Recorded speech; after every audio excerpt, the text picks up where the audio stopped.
don't balance this budget, why are the Senate and the Congress taking vacations?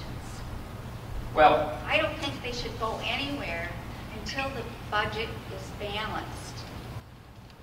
so the question is, why is Congress on a recess, or we call it district work period? I'm here doing town hall meetings. I'm enjoying this, but it's not technically a vacation. This is what representatives are supposed to do. Do you want me to be in D.C. every single day, not listening to you? I think part of our job is to live here at home. I live here in Janesville, born and raised here. Work in D.C., but also spend some time with your constituents. I understand this gentleman's concerns about marriage. I understand that gentleman's concern about, the direction of fiscal policy. I understand Cheryl's concerns about how undocumented immigrants are dealt with in immigration reform. This helps me. I understand what the AARP thinks about change CPI now. I understand what my constituents here think about that proposal. This helps me be your representative.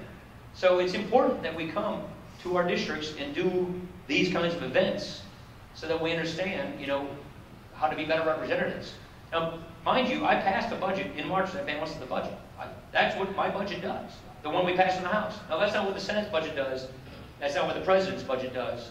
And now we're negotiating to try and figure out where we find common ground.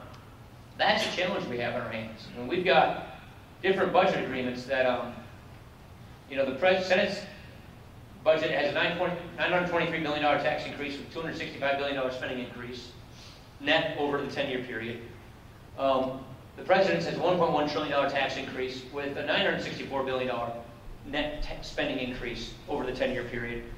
We cut about $5.5 trillion out of the budget over the 10-year period, and we don't raise taxes. We keep taxes where they are and propose to reform the tax code to raise the same amount of revenue through a simpler code with fewer loopholes and deduction and lower rates. That's really different. So we are, worlds apart right now.